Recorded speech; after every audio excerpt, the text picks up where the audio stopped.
لوگ جانتے ہیں حق کیا ہے باطل کیا ہے، لیکن اس کے باوجود حق و باطل کو ملانے کی کوشش کر رہے ہیں یا حق کو چھپانے کی کوشش کر رہے ہیں۔ امیر کائنات علیہ الصلوۃ والسلام کی مظلومیت ایک تلخ ترین حق ہے جسے تاریخ نے چھپایا، لیکن تاریخ کہاں تک چھپائے گی؟ خود امیر کائنات کے دہن مبارک سے جملات دیکھیں، آپ روایتوں میں پڑھیں، دیکھیں امیر کائنات کی مظلومیت کس حد تک ہے۔ بڑا خوبصورت جملہ ہے کہ ایک انسان شجاع کے لیے، ایک انسان بہادر شجاع پہلوان کے لیے سب سے سخت یہ ہے کہ وہ تلوار چلا سکتا ہو اور نہ چلائے، تلوار چلا سکتا ہو اور نہ چلائے، کہ سب سے سخت ہے۔ مار سکتا ہو اور نہ مارے، سب سے سخت ہے۔ مولا عباس کی فضیلت اور مولا عباس کی سب سے بڑی صفت یہ نہیں ہے کہ مولا عباس بہت بڑے شجاع تھے، یہ صفت مولا عباس کی سب سے بڑی نہیں ہے۔ مولا عباس کا سب سے بڑا کمال یہ نہیں تھا کہ مولا عباس جب جنگ کرتے تھے تو فوجیں بھاگنے لگتی تھی، یہ سب سے بڑا کمال نہیں ہے۔ سب سے بڑا کمال پتہ ہے مولا عباس کا کیا ہے؟ سب سے بڑا کمال مولا عباس کا یہ ہے شجاعت، طاقت، ہمت، توانائی کے باوجود امامت کے حکم کے سامنے سر تسلیم ہے کہ مولا کا حکم ہے تلوار نہیں چلانی ہے۔ شجاع ہیں، بہادر ہیں، کیونکہ مولا نے فرمایا لہٰذا ہمیں تلوار نہیں چلانی ہے۔ تو اسی طرح سے امیر المؤمنین کی سب سے بڑی صفت اگر آپ دیکھنا چاہتی ہوں تو وہ دیکھیں علی کا صبر۔ علی کا صبر عجیب و غریب ہے۔ میں ایک جملہ کل پڑھ رہا تھا، ابن ابی الحدید معتزلی، ابن ابی الحدید معتزلی کا اعتراف ہے اہل سنت کے ایک بہت بڑے مشہور و معروف عالم دین جنہوں نے نہج البلاغہ کی شرح لکھی ہے۔ ابن حدید معتزلی کا عجیب و غریب جملہ ہے علی ابن ابی طالب کے صبر کے حوالے سے، وَكَادَ حِلْمُهُ أَن يَكُونَ مُعْجِزَةً، کہ علی ابن ابی طالب کا صبر ایک معجزہ ہے۔ علی کا صبر کرنا یقیناً ایک معجزہ ہے، جس کے پاس اتنی شجاعت، اتنی طاقت، اتنی ہمت ہو جو خیبر کے دروازے کو انگلیوں سے اکھاڑ دے، جس نے مرحب و انتر کو مارا ہو، جو ہر جنگ میں فاتح رہا ہو، جس نے پرچم اسلام کو بلند و بالا کیا ہو، جس نے خانہ کعبہ سے بتوں کو توڑا ہو، جس نے سورہ براءت کی تلاوت خانہ کعبہ کی چھت سے کی ہو اور ایسے مجمع میں کی ہو کہ اس مجمع میں کوئی ایسا نہیں مگر یہ کہ کسی کے باپ کو مارا، کسی کے بیٹے کو مارا، کسی کے دادا کو مارا، اس کے باوجود علی صبر کر رہے ہیں۔ علی کے گھر پہ لوگ آ رہے ہیں، اہانت کر رہے ہیں، علی صبر کر رہے ہیں۔ عجیب و غریب ہے امیر کائنات کا صبر کرنا۔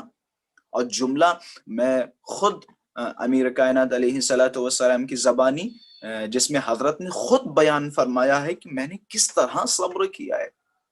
علی کا صبر معجزہ، یہ حقائق علوی ہیں، علی ابن ابی طالب کے حقوق ہیں کہ جن کا لوگوں کے سامنے آنا بہت ہی ضروری ہے۔ ہم نے بڑی آسانی سے کہہ دیا کہ علی 25 سال خاموش رہے، نہیں آغا جان، غلط سمجھایا گیا ہے ہمیں۔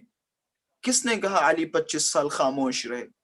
علی نے صبر کیا، خاموش نہیں رہے، صبر کیا علی نے۔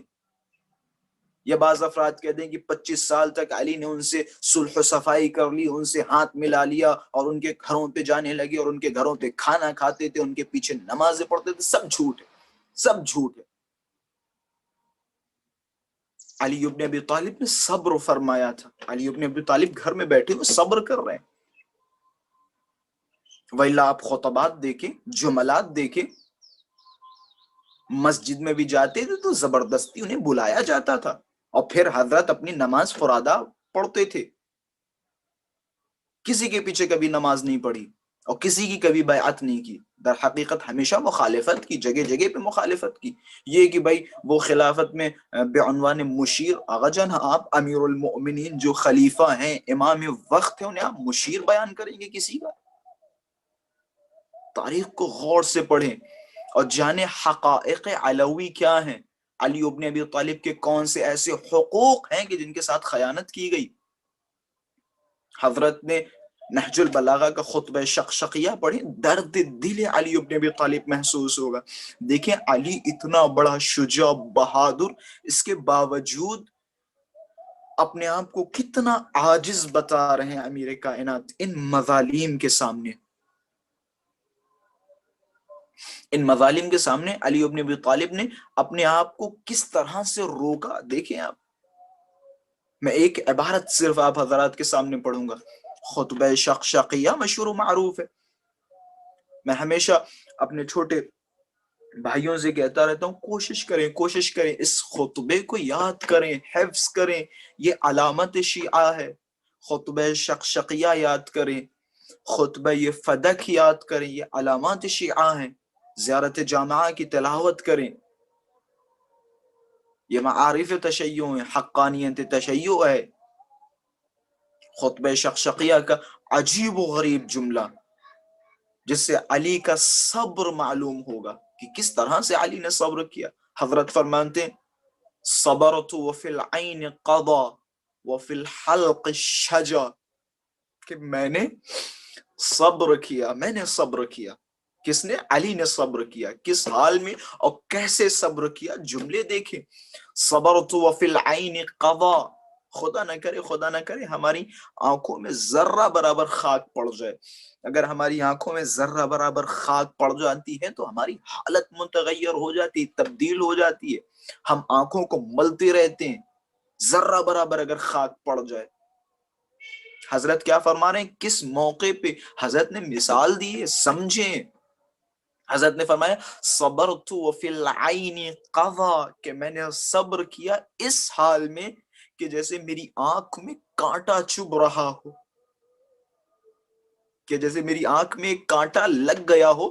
میں نے کیا مثال دی تھی؟ اگر ذرہ برابر ریت ہماری آنکھوں میں چلی جائے تو ہم سے برداشت نہیں ہوتا، ہم ملتے رہتے۔ حضرت کیا فرماتے؟ میں نے اس حال میں صبر کیا جیسے میری آنکھ میں ایک کانٹا چھپا ہو۔ یقیناً مصیبت تھی۔ علی کے سامنے لوگ آ کے علی کو سلام نہیں کر رہے، مصیبت نہیں تو کیا ہے؟ علی کے ہوتے ہوئے کسی غیر کو علی کی جگہ پہ بٹھا رہے، مصیبت نہیں تو کیا ہے؟ لوگ صدیقہ طاہرہ کے گھر پہ آگ و لکڑیاں لے کے آ رہے، مصیبت نہیں تو کیا ہے؟ صبرت وفی العین قضا وفی الحلق شجا، کہ میں نے صبر کیا اس حال میں کہ جیسے میری آنکھ میں کانٹا چھپا ہو اور حلق میں ہڈی پھنسی ہو۔ وہ افراد جن کے حلق میں اگر ذرہ برابر ایک لقمہ پھنس جاتا ہے تو وہ فوراً پانی پیتے ہیں اور دوڑتے ہیں۔ حضرت کیا فرماتے ہیں؟ میں نے صبر کیا اس حال میں کہ جیسے میری حلق میں ہڈی پھنسی ہو، جو نہ اگلی جا سکتی ہے اور نہ ہی نگلی جا سکتی۔ عجیب و غریب جملے، امیر کائنات کی مظلومیت، امیر کائنات کا صبر عجیب و غریب ہے، کیونکہ حضرت امیر کائنات مأمور بالصبر تھے۔ حضرت کو حکم دیا گیا تھا کہ آپ صبر کریں، حضرت کو حکم دیا گیا تھا۔ آپ روایات پڑھیں، کتنی جگہیں رسول اللہ صلی اللہ علیہ وآلہ وسلم نے بڑا آسان جملہ کہ بھائی کہہ دیا کہ بھائی اگر ایسا کچھ ہوا، جناب صدیقہ سلام اللہ علیہ کی اہانت ہوئی تو علی کیا کر رہے تھے؟ علی شیر خدا، علی ایسے، علی ویسے، علی بہادر۔ بھائی فضیلت تو علی کی انہی تمام چیزوں میں ہے کہ سب کچھ ہونے کے باوجود کیونکہ رسول اللہ نے فرمایا تھا، لہذا رسول اللہ کے حکم پر سر تسلیم ہے۔ اور یہ روایات ایک طرف کہ رسول اللہ نے فرمایا آپ جائیں، جب دق الباب ہوا، روایت ہے جب دق الباب ہوا لوگوں نے دروازہ کھٹکھٹایا اور علی کا طلب کیا، امیر کائنات بلند ہوئے دروازے پہ جانے کے لیے، روایت ہے امیر کائنات بلند ہوئے دروازے پہ جانے کے لیے، لیکن جناب صدیقہ طاہرہ سلام اللہ علیہ نے فرمایا علی جان آپ بیٹھے، میں جا رہی ہوں۔ اس میں بھی حکمت ہے، راز ہے۔ پتہ ہے کیا راز و حکمت